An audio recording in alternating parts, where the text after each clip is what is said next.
నెల్లూరు నగరంలోని మూలాపేటలో శ్రీ రుక్మిణి సత్యభామ సమేత వేణుగోపాల స్వామి ఆలయ పునర్నిర్మాణ శంకుస్థాపన ఘనంగా జరిగింది. శ్రీ జనజీయర స్వామి, మంత్రి ఆనం రామనారాయణ రెడ్డి హాజరై ప్రత్యేక పూజలు నిర్వహించారు. ఆలయ పునర్నిర్మాణ కార్యక్రమం 18 నెలల్లోపే పూర్తి చేయాలని మంత్రి ఆనం సూచించారు. ఎంతో ప్రాచీనమైన ఈ ఆలయానికి ఒక చరిత్ర ఉందన్నారు. దళితులకు తొలి ప్రవేశం కల్పించిన ఆలయం ఇదేనని గుర్తు చేశారు ఆనం.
వైభవానికి తగ్గట్టుగా అది వెలుగొందాలి అనేటటువంటి ఒక పవిత్ర సంకల్పం దీనికి కారణం అని మేము అనుకుంటాం.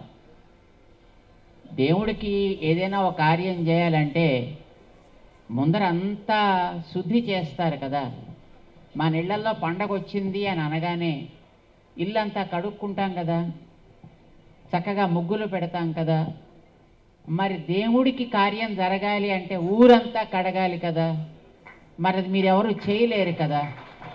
అందుకోసం ప్రకృతే స్వయంగా నేనే ఈ పని చేసి పెడతాను అన్నట్టుగా చక్కగా మొత్తం మన ప్రాంగణాన్ని, ప్రాంతాన్ని, మన జిల్లానే కాకుండా మొత్తం రాష్ట్రాన్ని అంతటినీ కూడా కడిగి శుద్ధి చేసి పెట్టింది.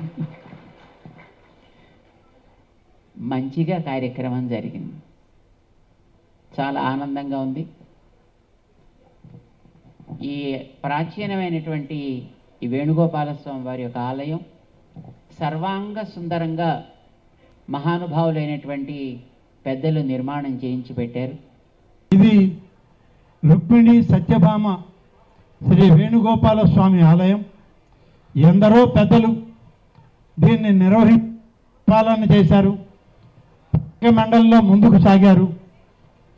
ఈ యొక్క ఆలయ పునర్నిర్మాణం అంటే చాలా భక్తితో కూడుకున్నది, జాగ్రత్తతో కూడుకున్నది, అత్యంత పవిత్రమైంది అని చెప్పి మేమందరం భావించి అందరి యొక్క అభిప్రాయాలు తెలుసుకున్న తర్వాత దేవాదాయ శాఖ ద్వారా పునర్నిర్మాణం చేయని స్థపతులను, ఇంజనీరింగ్ సిబ్బందిని, మా జాయింట్ కమిషనర్లు అందరినీ కలిపి ఈ ఆలయానికి 1, 2, 3 సార్లు రావడం, ఇక్కడ ఉన్నటువంటి పెద్దలందరినీ కూడా కలవడం, ఆధ్యాత్మికంగా గతంలో అత్యంత ప్రభావితమైనటువంటి ఆలయం ఈ ఆలయం.